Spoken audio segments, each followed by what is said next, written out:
Bienvenidos, queridos amigos, a Inimaginable. Nos hemos embarcado juntos en un viaje a través de las Sagradas Escrituras para encontrar consejos, principios que te pueden ayudar a ti y a mí a tener una vida que realmente vale la pena vivir. Y esta noche te garantizo que juntos vamos a encontrar algo maravilloso. ¿Qué tal te parece si inclinamos el rostro para poder orar? Oremos.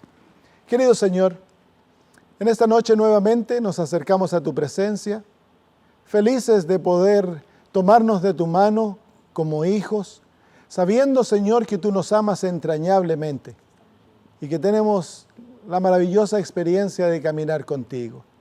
Papito, una vez más te pedimos a través de Jesús que con tu Espíritu Santo abras las Escrituras y nos des, Señor, entendimiento de aquellas cosas que entendemos, que estudiamos. Y también, Padre, que nos des un corazón que esté dispuesto a albergar aquello que aprendamos y hacerlo nuestro, para que veamos estos mensajes como algo personal, algo que tú has dejado para nosotros personalmente.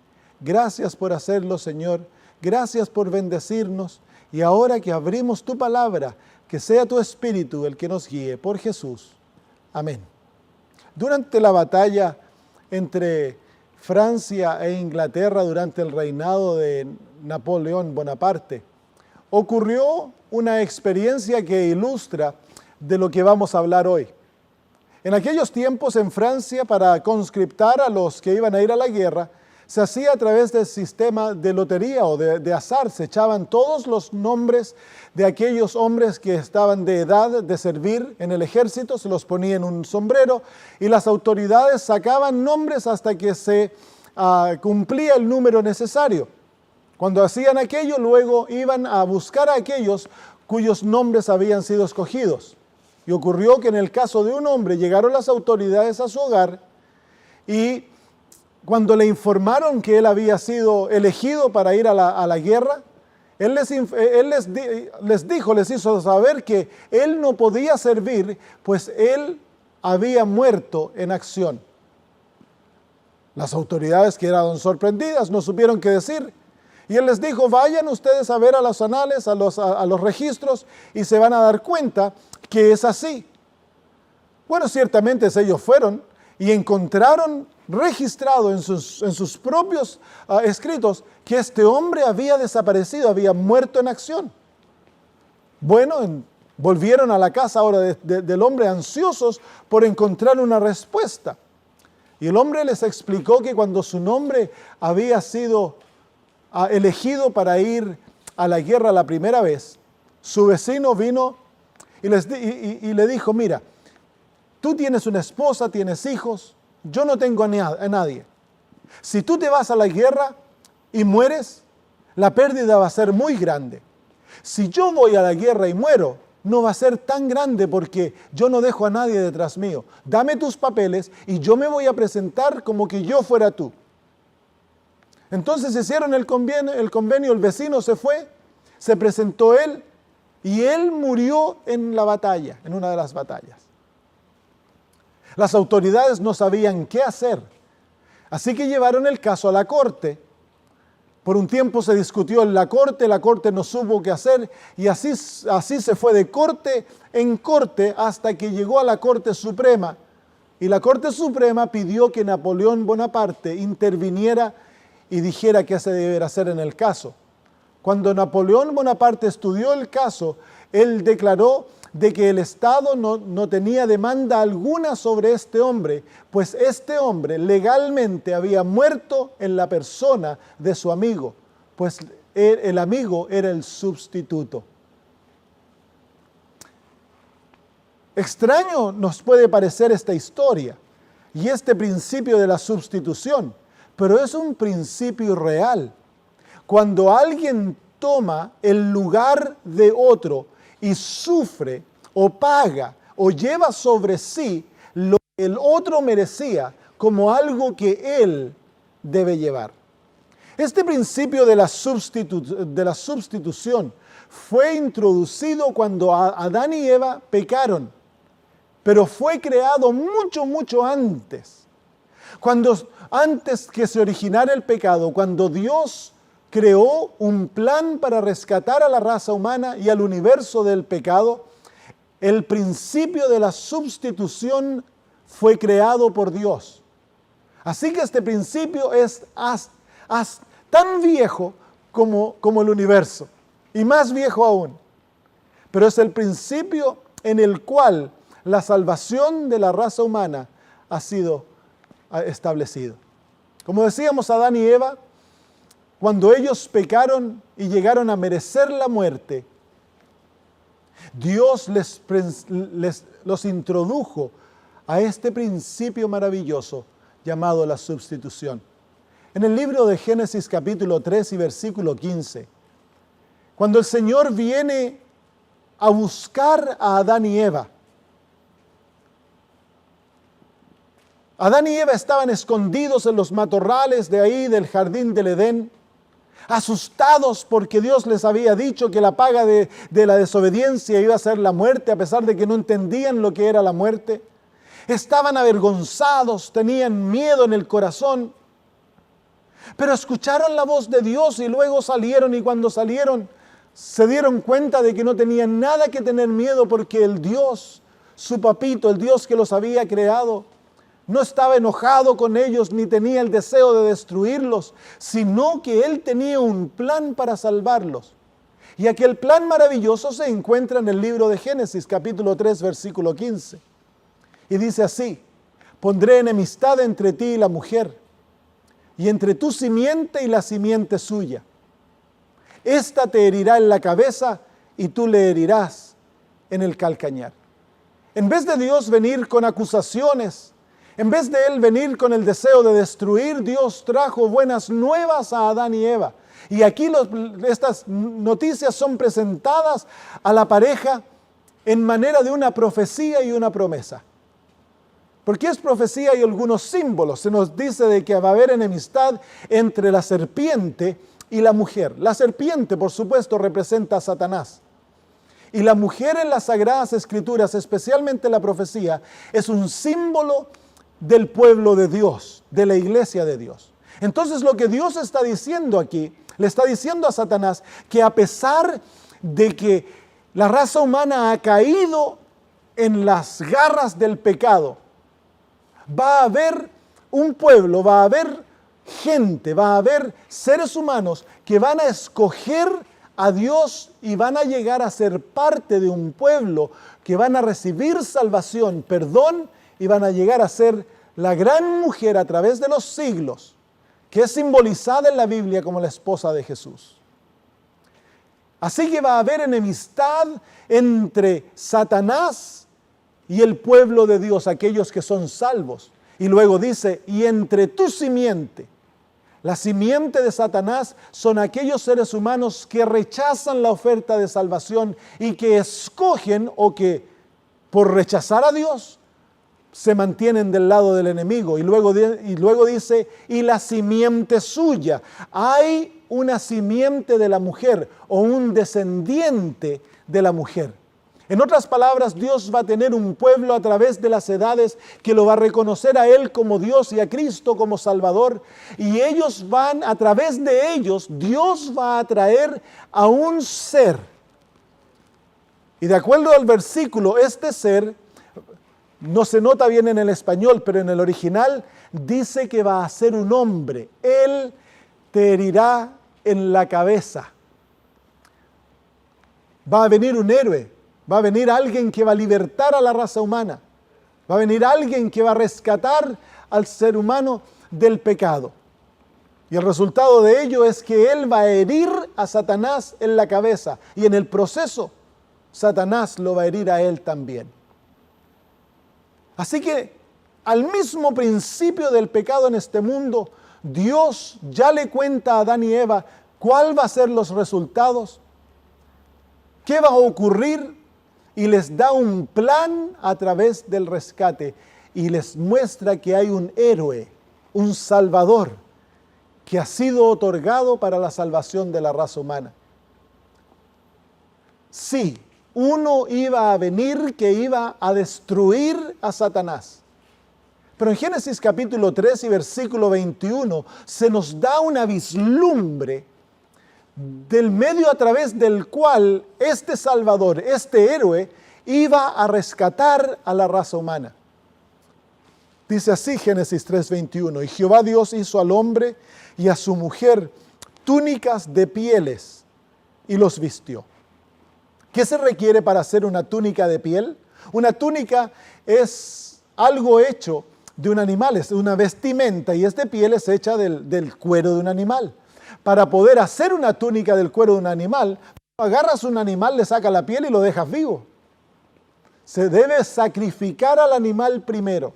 Y una vez que el animal ha sido muerto, sacrificado, entonces se extrae la piel para hacer la túnica.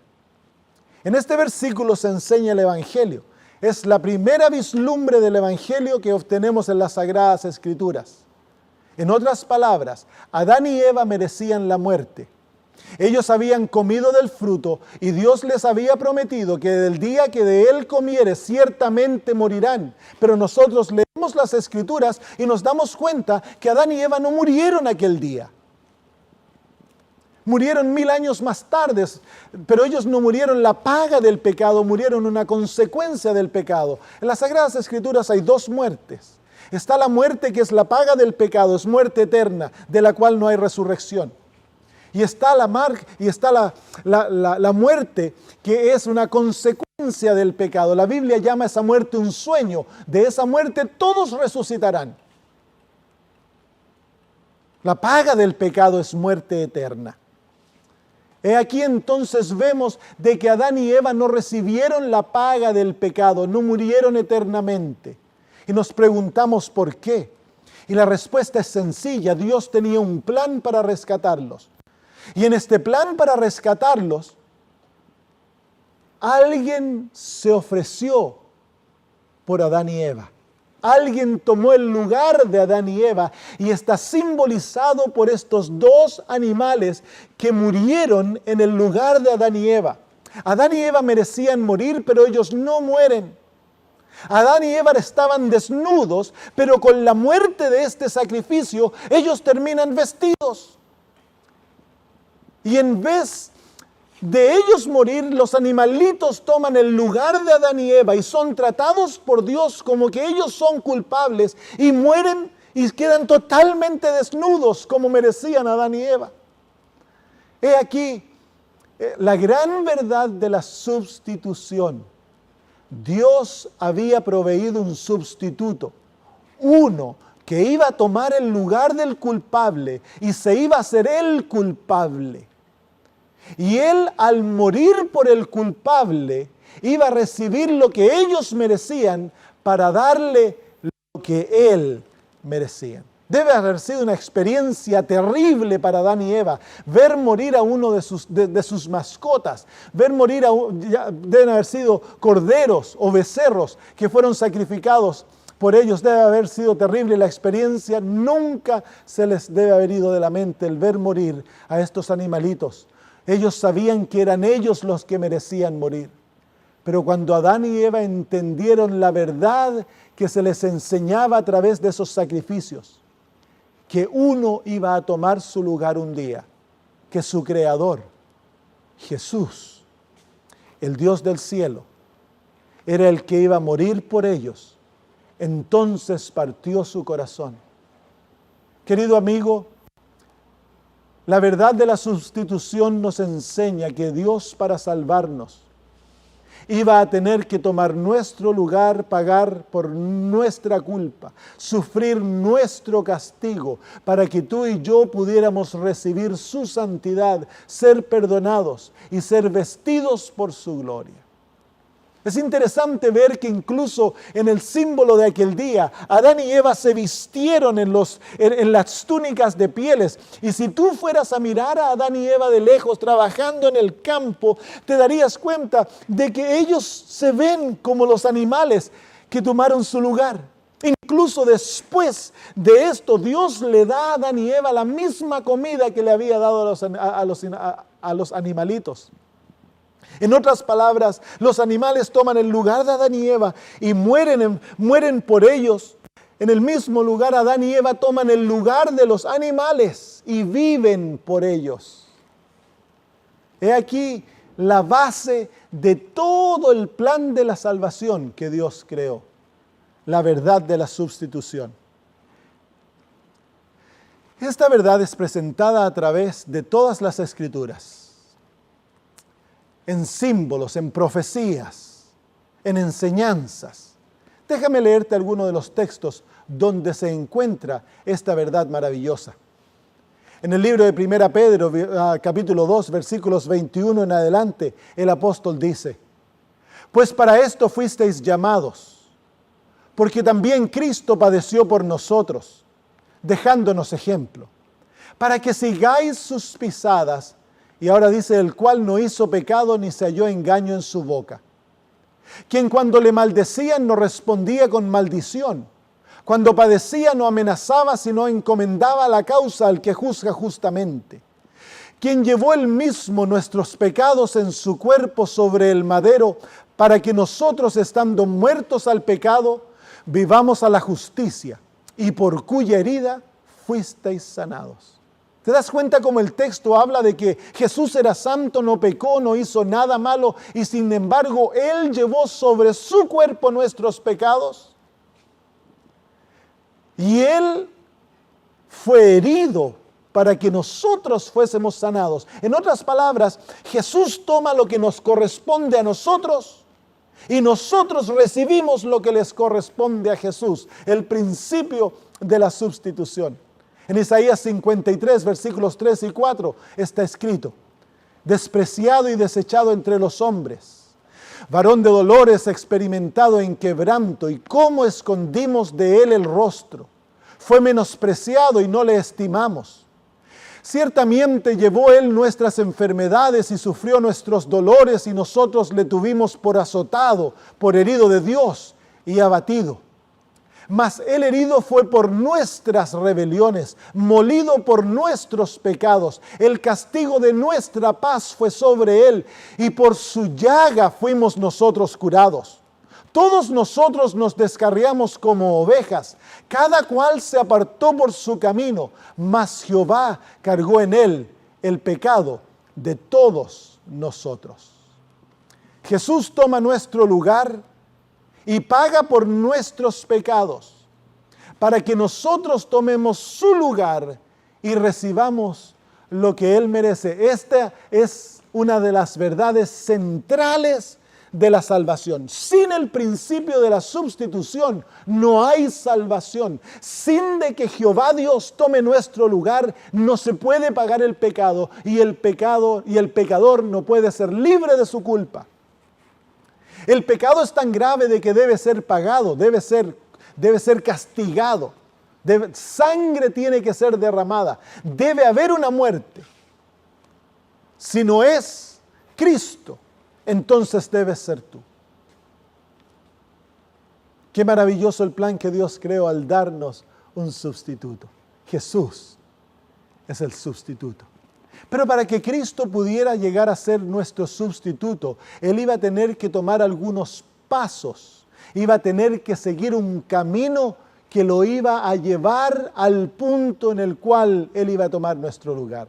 En el libro de Filipenses se hace un resumen de los pasos a través de los cuales Cristo iba a tener que experimentar, entrar en la experiencia de la sustitución. Dice así: haya pues en vosotros este sentir que hubo también en Cristo Jesús, el cual siendo en forma de Dios no estimó el ser igual a Dios como cosa a que aferrarse, sino que se despojó a sí mismo, tomando forma de siervo, hecho semejante a los hombres, y estando en la condición de hombre, se humilló a sí mismo, haciéndose obediente hasta la muerte, y la muerte de cruz. ¿Te das cuenta que hay una serie de pasos a través de los cuales Jesús iba a caminar a través de ellos para llegar a morir por nosotros en la cruz? Y su experiencia comienza siendo Dios. Nos dice ahí de que Jesús, siendo en forma de Dios, no estimó el ser igual a Dios. Así que la experiencia de Cristo comienza en los cielos cuando Él es Dios, siendo igual a Dios, teniendo la misma autoridad de Dios el Padre. Hay muchos versículos en la Biblia que nos hablan de la divinidad de Jesús. En el libro de Romanos capítulo 9, versículo 5, el apóstol escribe: de quienes son los patriarcas y de los cuales, según la carne, vino Cristo, el cual es Dios sobre todas las cosas, bendito por los siglos. Amén. ¿Quién es Cristo?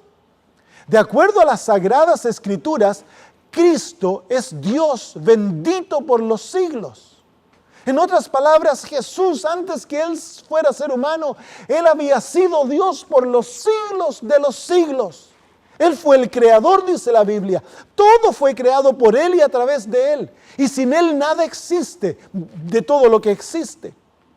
Así que el que escogió ser nuestro sustituto, el que escogió venir a morir por nosotros, es el mismo creador del universo.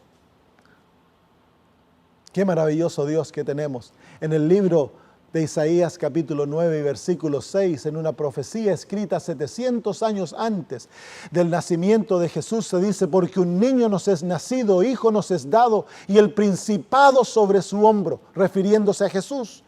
Y dice así: y se llamará su nombre admirable, consejero, Dios fuerte, Padre eterno, príncipe de paz. ¿Quién era el que iba a venir? ¿Quién era el que iba a nacer para llegar a ser el Hijo prometido de Dios? Nadie más que el Dios fuerte, el Padre eterno, nuestro Creador, el Dios eterno, se iba a ser un ser humano. Jesús es Dios. La gran diferencia entre Jesús y Buda y Mohammed y todos los otros personas que son adorados en este mundo es que Cristo es Dios, 100% Dios. Dios hecho carne, que vino a este mundo para rescatar a la raza humana del desastre del pecado. Pero luego nos dicen las Escrituras que para poder llegar a ser nuestro sustituto, Jesús se iba a tener que identificar con nosotros, iba a tener que llegar a ser uno con nosotros. Y en el libro de Hebreos capítulo 2 se nos habla: así que por cuanto los hijos participaron de carne y sangre, Él también participó de lo mismo. Carne y sangre tomó, para destruir por medio de la muerte al que tenía el imperio de la muerte, esto es, al diablo, y librar a todos los que por temor de la muerte estaban durante toda la vida sujetos a servidumbre. Porque ciertamente no socorrió a los ángeles, sino que socorrió a los descendientes de Abraham. Por lo cual debía ser en todo semejante a sus hermanos, para venir a ser misericordioso y fiel sumo sacerdote en lo que a Dios se refiere, para expiar los pecados del pueblo. Esas palabras nos muestran la naturaleza de Jesús como humano. Él llegó a ser un ser humano mortal, porque Él iba a tener que morir para salvar a la raza humana y destruir al enemigo que tenía el poder de la muerte. Y luego nos dice que en todo punto, que en toda área, Jesús llegó a ser como nosotros. Cristo llegó a ser un ser humano con una naturaleza tal cual la nuestra. Un verdadero ser humano se identificó con la raza humana, porque de esa manera Jesús iba a poder tomar sobre nosotros, sobre Él, el pecado que nos pertenecía. Era un ser humano que entregó el mundo en las manos de Satanás. Debía ser un ser humano que rescatara al mundo de las manos de Satanás. Pero ¿qué ser humano si todos habíamos caído bajo la esclavitud del pecado? Éramos todos esclavos del pecado. No había ninguno de nosotros que no pudiera pecar. Entonces el Hijo de Dios nació como un héroe dentro de nosotros. Tomó nuestra naturaleza y vivió una vida como un ser humano, no superior a nosotros, no con ventajas que nosotros no podemos tener. Jesús era uno de nosotros y de esa manera Él ha entendido, Él sabe lo que significa ser un ser humano. En su propia carne lleva un ser humano, lleva a la raza humana. Jesús es un ser humano como nosotros. Si piensas en esto es increíble. Cuando Satanás envolvió a Adán y Eva en el pecado. Su sueño era que Adán y Eva iban a llevar consigo toda la raza humana en el pecado e íbamos a ser separados eternamente de Dios. Pero qué increíble, en el plan divino, Dios ha unido a la raza humana a sí mismo,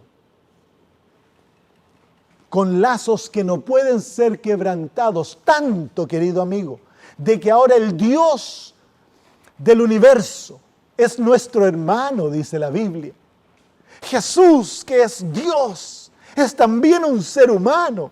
Es nuestro hermano y Él nos lleva en su propia naturaleza. Y ahora sentado a la mano derecha de Dios hay un ser humano. Hay uno que sabe, que entiende las luchas, los dolores, las penas de esta vida. Él ha vivido, ha sufrido como ser humano y entiende. Y Él anhela salvarnos porque nos lleva en su sangre. Jesús es uno de nosotros. El Dios del universo es uno de nosotros. Debiera darnos gozo esto. Nunca estás solo. Ahora ya no tienes a alguien. Ya tienes a alguien que te entienda, alguien que te ama, que está a tu lado, pase lo que pase. Jesús, porque Él es tu hermano. Pero una vez que Jesús se hizo ser humano, no tan solo Él debía identificarse con nuestra realidad, sino que Él debía participar de la experiencia humana en cada aspecto de ella. Dice así en Hebreos capítulo 2, versículo 18, pues en cuanto Él mismo padeció siendo tentado, es poderoso para socorrer a los que son tentados. Jesús se hizo humano para tomar sobre sí nuestra experiencia, para experimentar en su propia vida toda experiencia de la raza humana. Y en este texto se habla de la tentación. En cada aspecto de nuestra vida que nosotros somos tentados, Jesús fue tentado. Él sabe lo que significa ser tentado. Él experimentó en su propio cuerpo, en su propia vida, en su propia mente, la fuerza de la tentación y la venció para nosotros. Él conquistó el pecado para nosotros y por nosotros.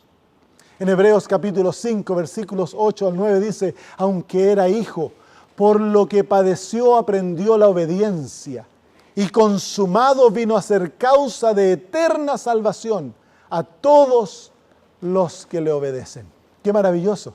Jesús padeció, por lo que padeció, aprendió la obediencia. Así que Jesús nunca fue desobediente, pero como todo ser humano tiene que crecer para llegar a ser un ser humano obediente, Jesús a medida creció fue aprendiendo los principios de la obediencia, fue entrenado, fue enseñado. Él tuvo que aprender a memorizar las Escrituras. Jesús fue un bebé, nació como nosotros. Él fue enseñado a caminar, Él fue amamantado, Él fue enseñado por el papá a ser un carpintero. Jesús no era uno que creció en un lugar de ricos, en un palacio. Jesús era el hijo de un carpintero. Él tenía manos callosas, hombros anchos, brazos fuertes, porque por 30 años trabajó como un carpintero construyendo casas haciendo muebles, teniendo que ir al cerro a cortar árboles. Él fue pobre, él tuvo que ayudar a su familia cuando el papá murió y sostener a su familia. Jesús sufrió la realidad humana como nosotros la vivimos. Él confrontó la vida como todos nosotros la confrontamos. Jesús vivió nuestra vida. Y hay una verdad más profunda en esto. Jesús en la Biblia es llamado el segundo Adán. En otras palabras, Jesús volvió a vivir la vida de Adán. Pero porque Adán había fracasado en su experiencia y le entregó el mundo a Satanás y él se hizo culpable de muerte. Jesús, para rescatar a Adán, tiene que entrar en la experiencia de Adán, tiene que vivir la vida de Adán, y donde Adán fracasó, Jesús tuvo la victoria, y así Jesús redime la vida de Adán. Y cuando Adán pone su fe en Jesús, Jesús lo puede salvar y darle una vida perfecta.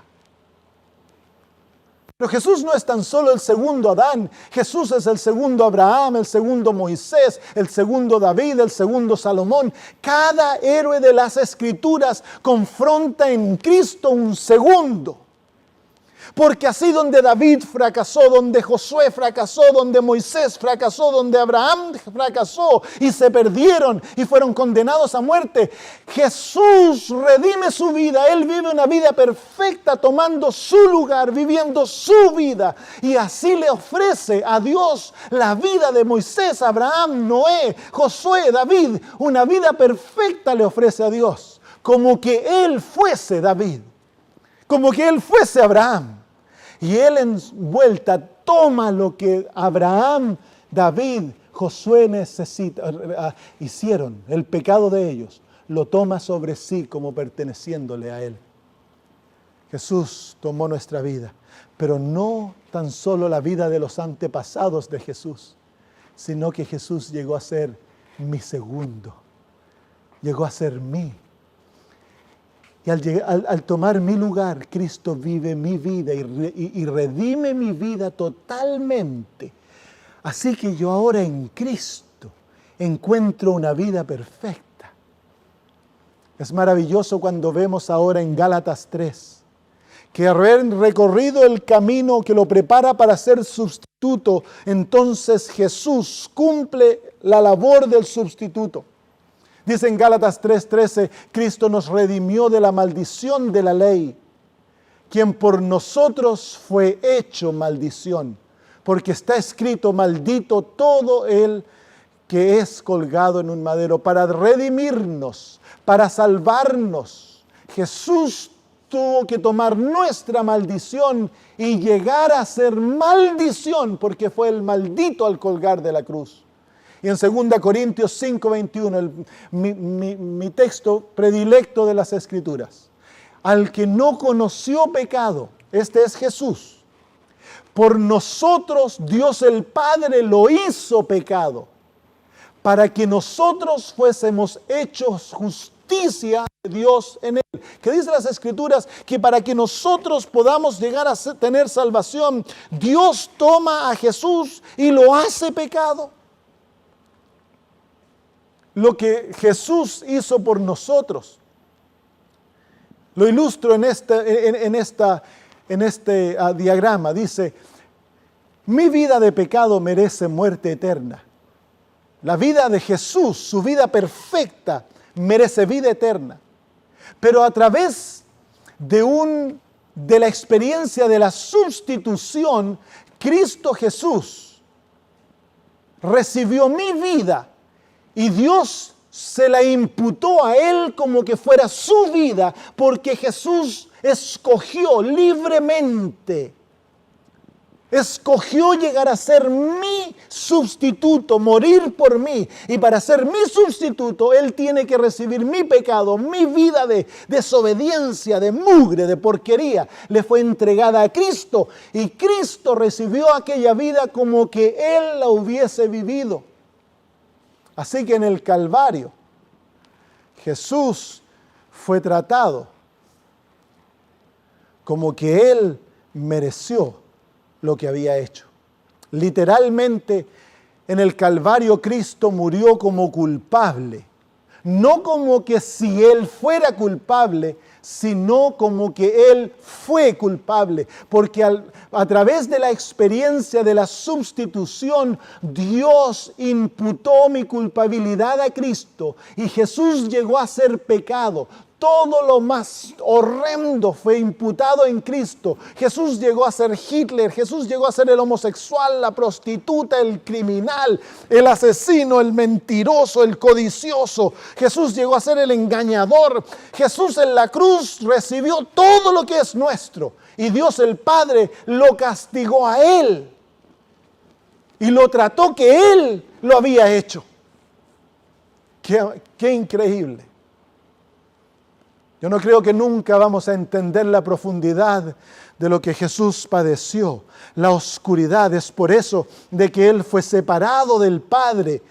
Cuando Jesús moría la segunda muerte, que es la paga del pecado, Jesús fue separado del Padre. El pecado lo separó a Él del Padre y el corazón de Jesús explotó en agonía al experimentar el horror que el pecado trae.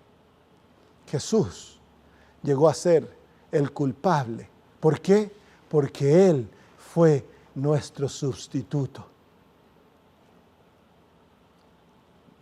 Dice así en Romanos 5, porque Cristo, cuando aún éramos débiles a su tiempo, murió por los impíos. Ciertamente apenas morirá alguno por un justo, con todo pudiera ser que alguno osara morir por el bueno, mas Dios muestra su amor para con nosotros, en que siendo aún pecadores, Cristo murió por nosotros. Cristo no murió por nosotros porque nosotros le habíamos prometido que íbamos a ser buenos.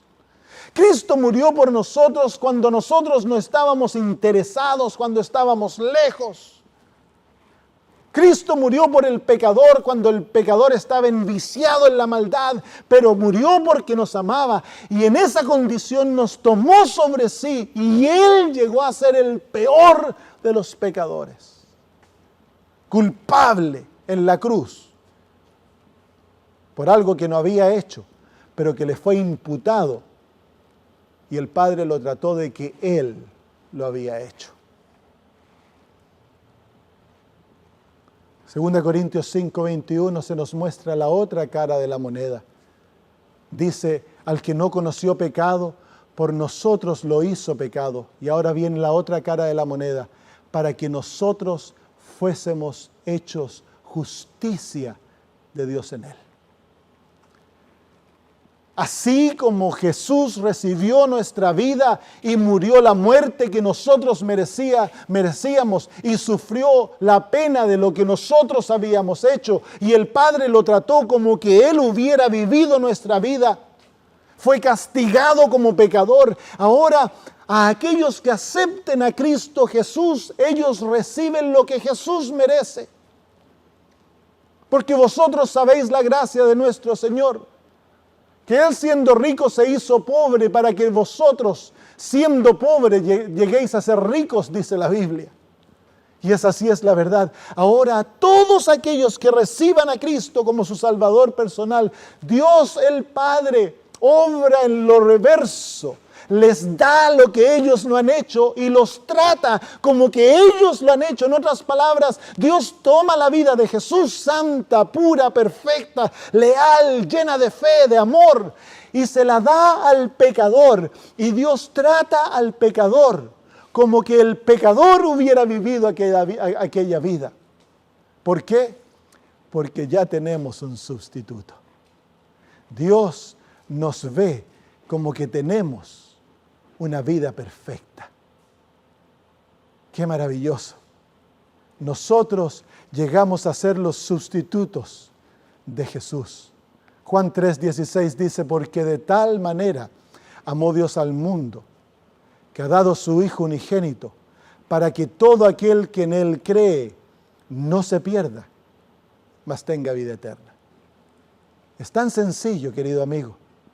La manifestación del amor de Dios en el sacrificio de Cristo, a medida uno lo estudia y lo descubre, lo deja a uno anonadado de ver el plan tan increíble que Dios creó para rescatarnos.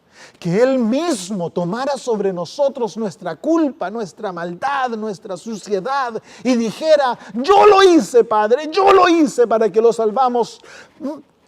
A mí castígame, Señor, para que ellos tengan vida eterna. Y a ellos dale mi vida perfecta. Dale mi obediencia. Dales lo que yo soy, dáselos. Pero a mí dame lo que ellos son. Si esto no conmueve tu corazón, amigo, para amar a Dios. Si esto no te lleva a aceptar a Cristo y aferrarte de Él tan solo, no sé qué puede hacerlo. Yo crecí en un hogar cristiano, en un hogar adventista. Desde pequeñito yo siempre anhelé ser pastor. A la edad de 29 años llegué a ser pastor, luego de estudiar 4 años en la universidad. Y comencé a ministrar, ministré por 8 años. Y no fue hasta en el 8º año de ministerio que yo realmente me encontré con Cristo y fui convertido. Ocurrió, en el medio de una experiencia habíamos comenzado un centro de entrenamiento para obreros laicos. Yo invité a una persona a hablarle a los estudiantes y este hombre presentó un mensaje del cual yo te voy a presentar en unas reuniones que a mí me dejó muy enojado. Me fui a casa enojado, ni siquiera me despedí del que había hablado. Y aquella noche estaba metido en mi cama y tenía un enojo, tenía una rabia. Estaba orándole al Señor, diciendo, ¿por qué dejé que este hombre viniera? Y de repente el Espíritu Santo comenzó a hablarme a mi mente y me mostró que el mensaje que este hombre había presentado era la necesidad de mi alma y que yo había estado buscando por esto por tantos años. Es que esa era la realidad, a pesar de que yo iba a la iglesia, oraba, estudiaba la Biblia, predicaba. A pesar de todo ello, había algo en mí que decía de que a mí me faltaba algo. Algo por lo cual yo añoraba, que no tenía y no sabía qué era lo que era hasta aquella noche. Cuando el Espíritu Santo me habló el corazón, yo comencé a llorar, comencé a ser convicto de pecado. Y luego el Señor me dio una experiencia maravillosa. Yo vi que Dios estaba parado al lado mío. No lo vi a Él, pero sabía que estaba un poquito detrás mío y me habló y me dijo, yo estaba parado mirando hacia un cerro y allá a lo lejos se veía la cruz, lejos, pequeñita. Y Dios me dijo, acércate. Y me acerqué a la cruz y en un instante estuve debajito de la cruz, así como está este cuadro. Yo estaba a los pies de Cristo, Jesús había ya muerto y estaba Él crucificado. Y el Señor me dijo, mírale sus pies. Así que yo le miré los pies a Cristo y los pies estaban llenos de lodo, mezclado con sangre, estaban llenos de moscas. A medida yo contemplaba a Jesús, una profunda convicción de maldad se iba apoderando de mi ser. Luego el Señor me dice, mira más alto, y le miré sus piernas, y sus piernas estaban flageladas, cortados, habían pedazos de carne que faltaban, moscas ocupaban, había líquido que chorreaba por aquellas piernas. La visión o la experiencia era real. Luego el Señor me dice, mira más alto, y le miré su torso. No miré esta parte, no, estaba cubierta como por una nube. Y luego miré aquello y su espalda, los lados, no le vi la espalda, le vi los lados, estaban cortados, tirados, desarraigados. Y a medida yo le contemplaba al Señor su cuerpo, llegó a mí la convicción profunda de cuán perdido yo estaba. Y experimenté por primera vez lo que significa estar perdido sin esperanza. Una oscuridad terrible tomó lugar en mi mente, en mi alma, y yo supe que estaba perdido, que era culpable de todos mis pecados. Mi vida se pasó. En un par de segundos vi toda mi vida, todos mis pecados desfilaron desde que yo era niñito hasta ese mismo momento. Todos mis pecados desfilaron en mi mente y yo sabía que yo era culpable de todos y que no tenía excusa para ellos. Comencé a llorar, a llorar, a llorar. Y luego el Señor me dijo, mírale su rostro. Y miré el rostro de Jesús. Jesús estaba colgando su cabeza así. Le faltaban pedazos de barba, los ojos estaban hinchados, estaba todo el rostro sangriento, estaba la corona sobre su frente, sangre seca, sangre fresca. Y a pesar de todo eso, en el rostro de Jesús, lo que impresionó mi alma fue de que no había ira contra mí, no había odio contra mí, no había deseo de venganza contra mí, sino que en aquel rostro maravilloso estaba escrito tan solo una cosa, y era te amo.